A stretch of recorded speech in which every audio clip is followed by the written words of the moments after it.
You will.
Ladies and gentlemen, the President of the United States, accompanied by the CEO and President of the National Coalition Against Domestic Violence, Ruth Glenn.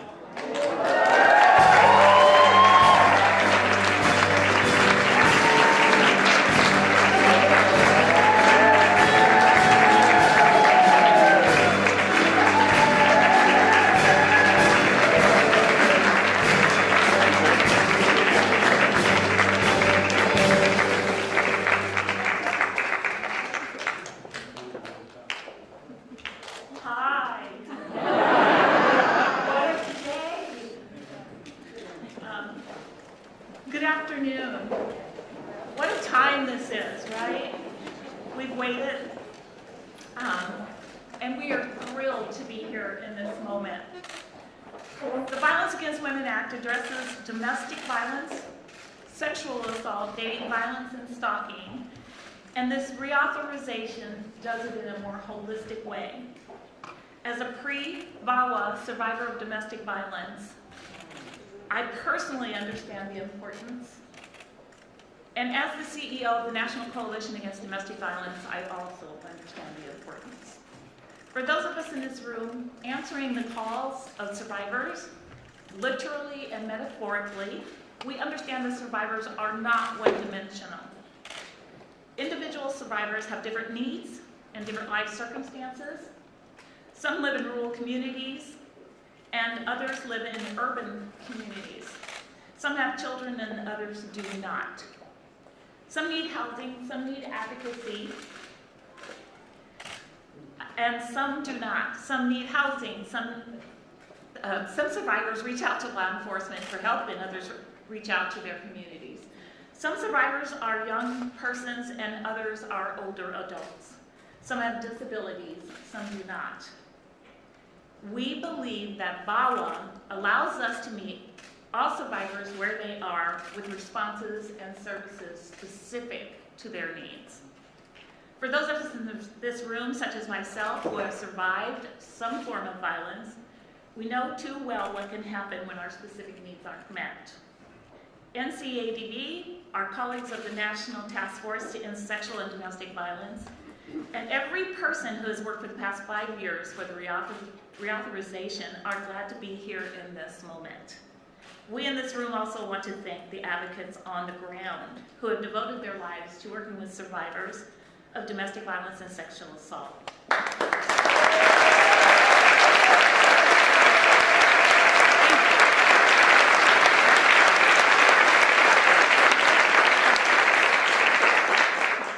Advocates are the backbone of the nation's response to gender-based violence. And with this bill, this nation has committed to them as well.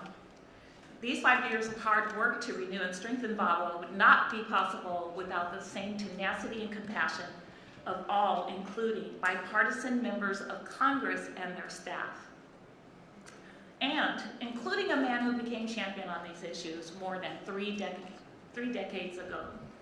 A person who saw the need, listened to survivors, walked with advocates, and challenged others to join him and those survivors and advocates to improve our nation's laws and help change the social norms. A man who led the effort in the Senate to write the first VAWA and to keep strengthening it over the years.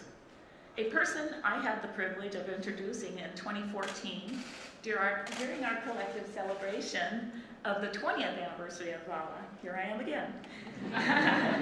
He has set the standard for ensuring that the voices of survivors and advocates are heard and that we continue expanding opportunities for safety, prevention, healing, and justice. I am honored and pleased to introduce the person who took up that charge and is now our nation's leader, President Joe Biden.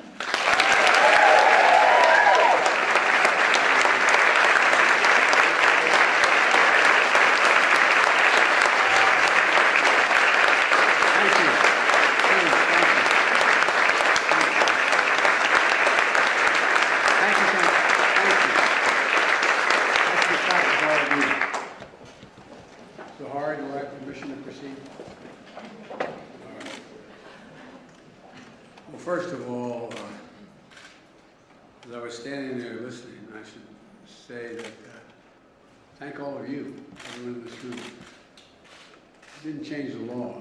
We set out, and remember, some of you way back when I first wrote this legislation, to change the culture.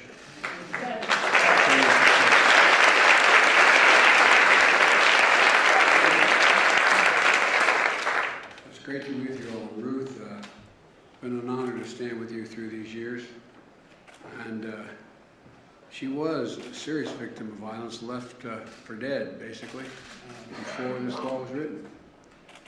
And you make me think of the women who were willing to come and testify before the whole world when I first started those hearings. It wasn't viewed, even among the advocacy groups, as necessarily a particularly positive thing to do.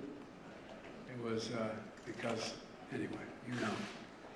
Thank you for your courage, for being a hero, sharing your powerful voice, and standing up for thousands of women, and that could be said about most of you in this room.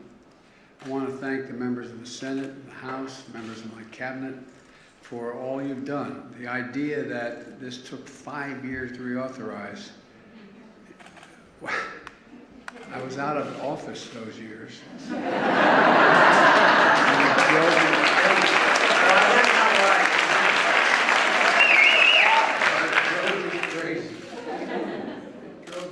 The rationale for why we weren't. Anyway, I know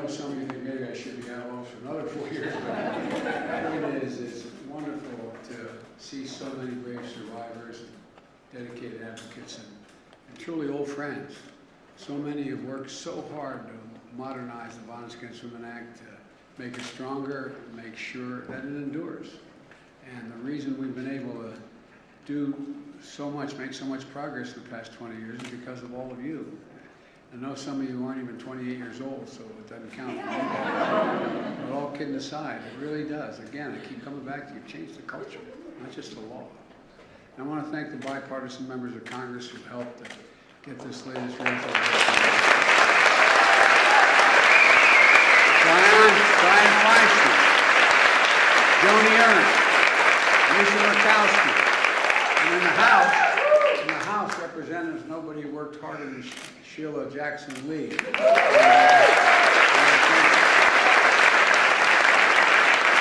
I learned a long time ago, when Sheila wants something, just say yes, it saves time. Jerry Nadler, a great friend and a great congressman, and Brian Fitzpatrick. Brian, thank you. Look, thank you for coming together and never giving up. You know, the fact is that it really wasn't so long ago this country didn't want to talk about violence against women, let alone as being a national epidemic, something that government had to address. As a society, we literally looked away. We looked away. In many places it wasn't a crime, and I recall how many times I was told in the prelude to writing the legislation, it's a family affair. You don't understand, Biden. It's a family affair. When I began, along with others, to pursue this legislation that changes this issue, we were told that we would literally be responsible for the disintegration of American families. In major press, it wasn't just the wackos. It was in the mainstream press. And we talked about creating shelters, give survivors a way out, because so many don't have a way out, and their children. By the way, the vast majority of children on the street with their mothers are there because she's a victim of domestic violence. And here's what they said, here's what they wrote. They said, these shelters, providing shelters, was nothing more than indoctrination centers for women's liberation issues. Now, I can get you the article. It's fact. Not a joke. Not a joke. And calling the police meant having to stand in front of your abuser, your significant other, your husband, whomever, and say he did it. And I used to say when I'd get heat on this, when I spoke, I remember making a speech at the Chamber of Commerce, and someone said, "You're going overboard here." I said, "Let me ask you, Jack." I said, if you had a 320-pound guy who could bench 400 pounds stand in front of you and smacked you, you're going to say he did it? Because you know he's going to come back. Look, there were very few police departments that had trained personnel. I mean, very few. I'm sure there were some, I just can't remember any of them.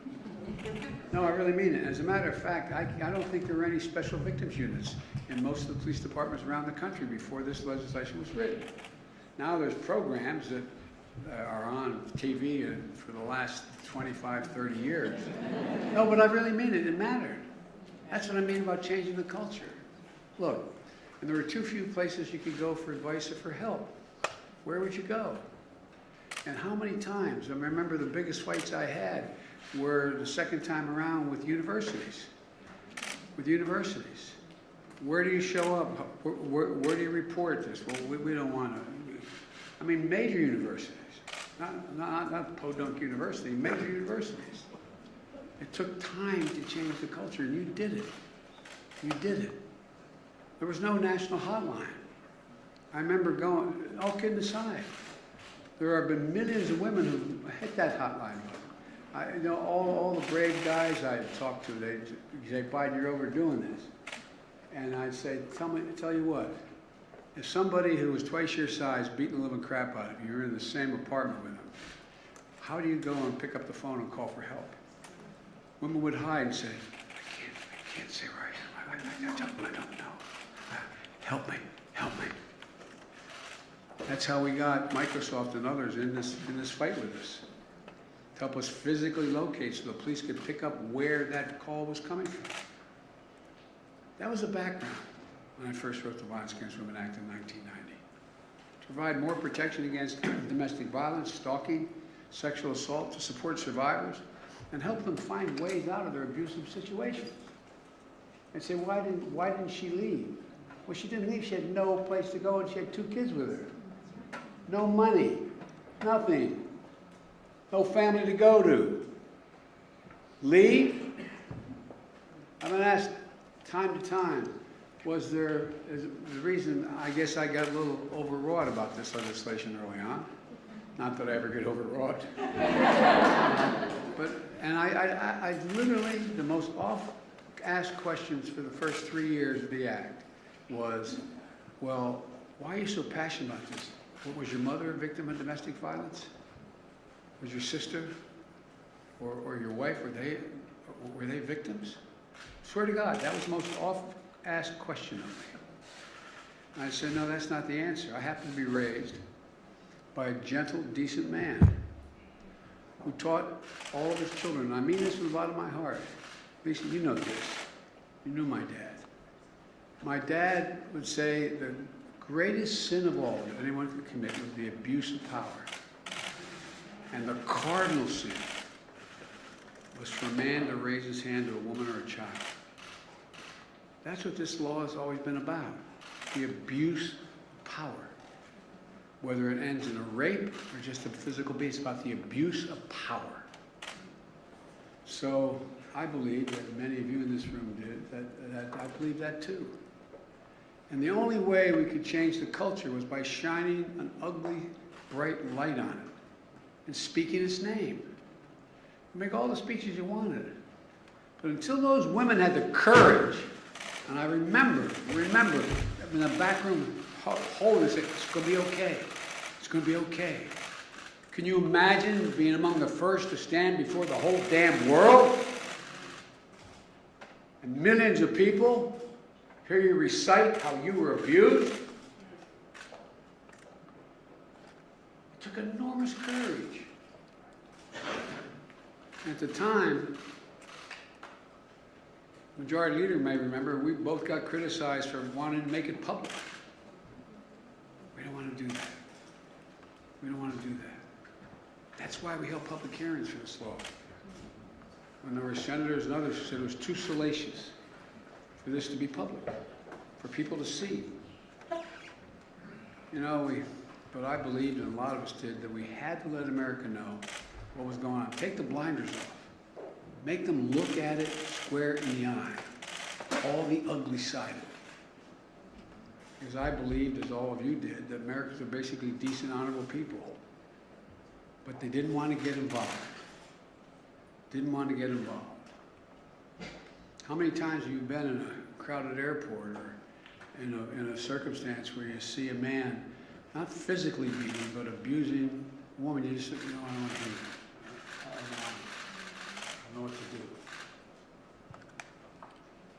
Well, I believe that if they could see the truth of what was going on, we could begin slowly to make change. And that's exactly what you all did. That's what happened.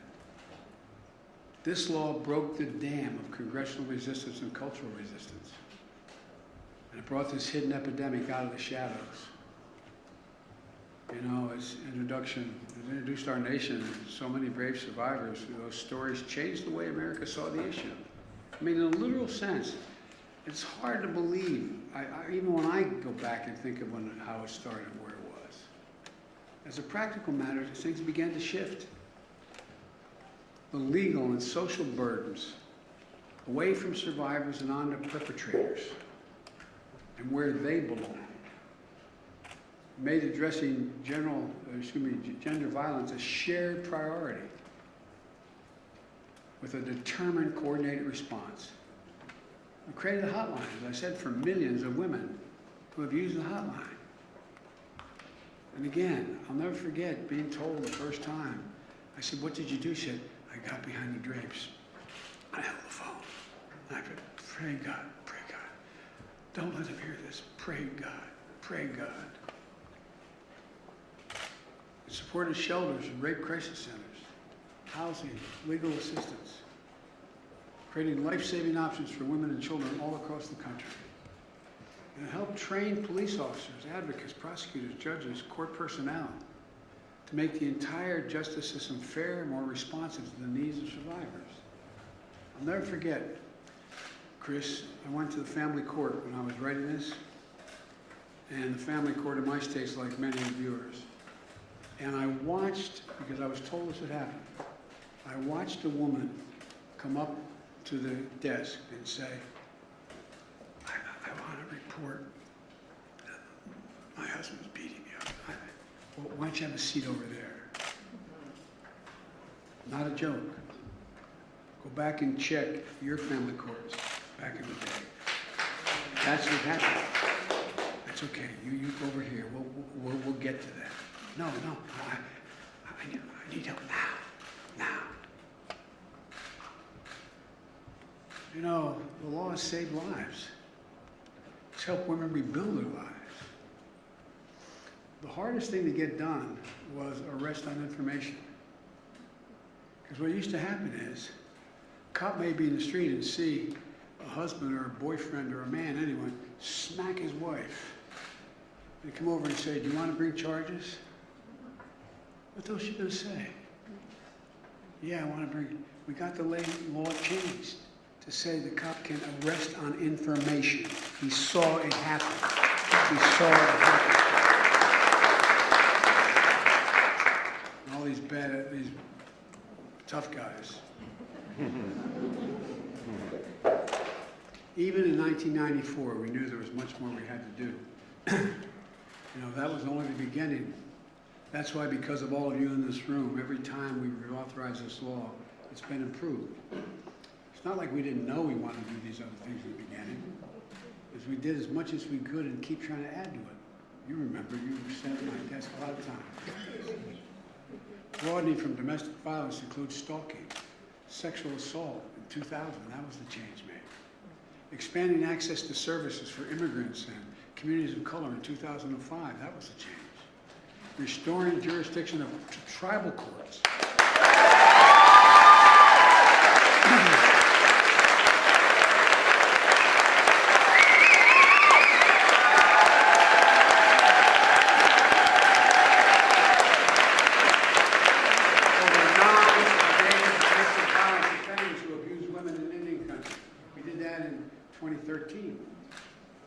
Extending protections to everyone, regardless of sexual orientation and gender identity in 2013. You all should, the country owes you. All of you. I really mean it. Thank you. The law kept growing stronger. It's not like we didn't know in 2005 we should be dealing with the things we dealt in 2013. It was getting it done. Each link in the chain that we're building made a difference, makes a difference. Yesterday, I signed the bipartisan government funding bill. Thank you very much for that. And consequently, for the next link in the chain. Not only did we reauthorize the Violence Against Women Act through 2027, I have a wonder why the hell we can't reauthorize it. It's like the Voting Rights Act. I thought we had won when I got Strom Thurmond to vote for it and extend it for 25 years, and then the court came along. But anyway, that's another issue. You know, just think about this.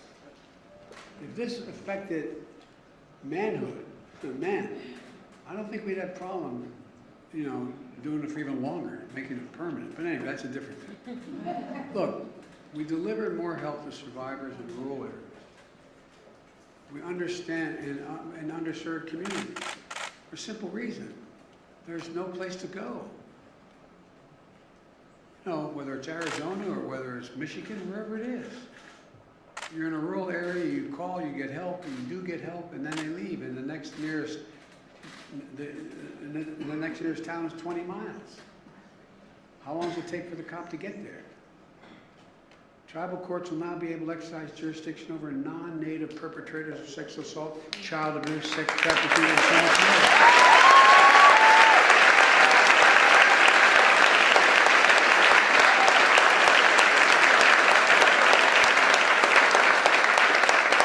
You've all added new services and resources for folks most underserved communities, the LGBTQ community, survivors of those rural communities, providing more support, legal services for law enforcement to get training they need to help handle the trauma of survivors are experiencing.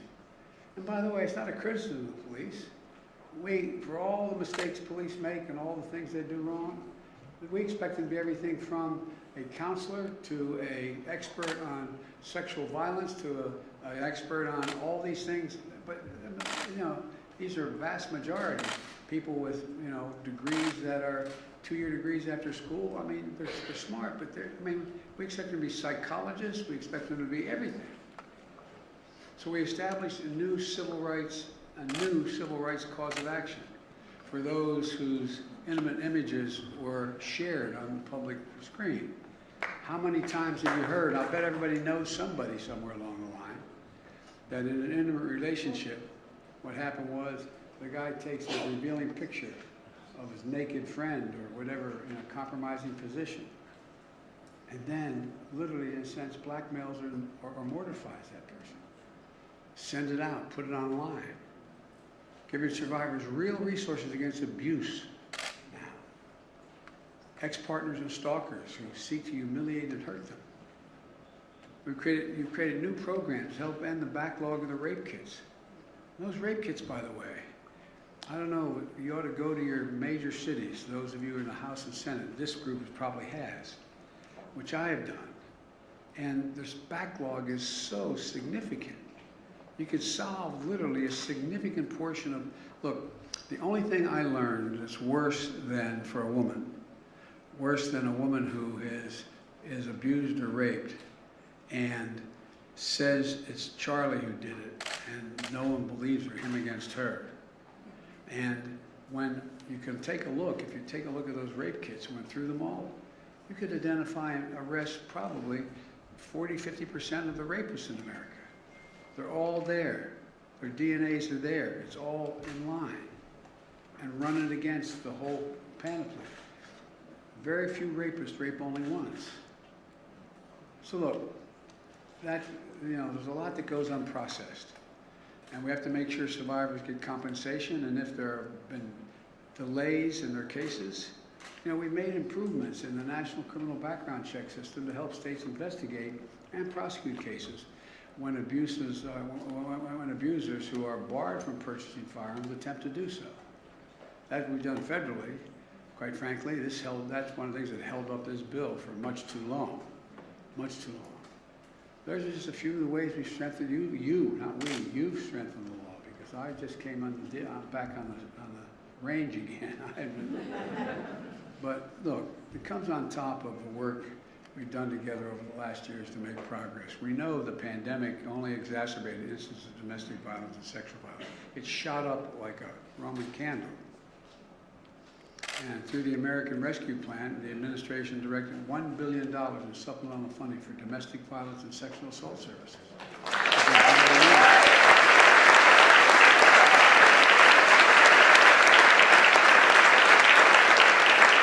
We work with local public housing authorities to make sure that survivors trapped in a bad situation could find safe new housing options in public housing. Because they don't have much to go. We also made landmark reforms in military justice system to help end the epidemic of sexual violence and harassment in law enforcement.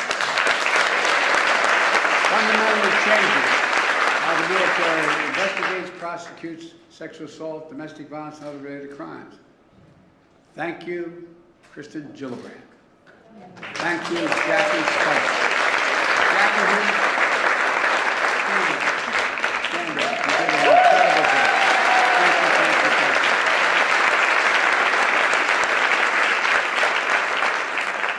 Earlier this month, I signed a bipartisan bill that ends what we know as forced arbitration.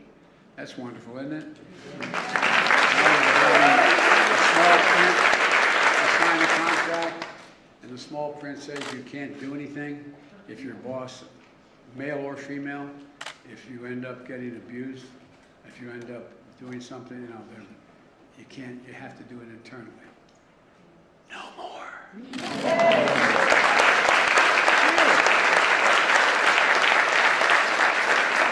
80% of the people who sign those don't even know what's in the contract. The mechanism prevented too many survivors of abuse and harassment in the workplace from having a choice to get their day in court. Look, there's just a few of the steps you've all taken and how much you've improved this legislation. But as everyone in this room knows, this work is not going to stop. It never stops. Today, 1 year since a gunman killed 8 people in Atlanta, 6 of whom were women of Asian descent. These horrific murders are a reminder that we still have work to do to put an end to misogyny and racism and all forms of hate we have. We're never going to get it all done. We can't ever stop trying. As long as there are women in this country and around the world who live in fear of violence, there's more we have to do to fulfill this sacred commitment. No one, regardless of gender or sexual orientation, should experience abuse, period. And if they do, they should have the service and support they need to get through it, and we're not going to rest. But in the meantime, all of you should be enormously proud of what you've accomplished. This reauthorization is testament to the power of your voices and your tireless dedication to changing things for the better. And one last thing. Some of you in here helped me work on the International Violence Against Women Act. I'm coming back.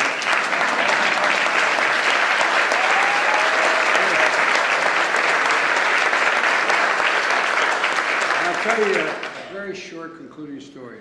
When I was vice president, I can't remember, about the 7th year in or thereabouts, I was in India. And I met at the home where Mahatma Gandhi was able to be hidden for a long while. And I met with 2 of the daughters of India's most serious liberators. And you know, I thought they were going to ask me questions about, U.S.-India relations. They said, "Can you help us write a Violence Against Women Act?" Not a joke. Just by some of you speaking out, Republicans and Democrats, just by you speaking out about how we abhor those nations that do in fact call for and go through the list, is changing behaviors. I think we have to be even stronger than that, but that's another boring speech. But look, let's keep going. Thank you all. May God bless you all, and may God protect our troops. Thank you, thank you.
I never get a chance to get the thing.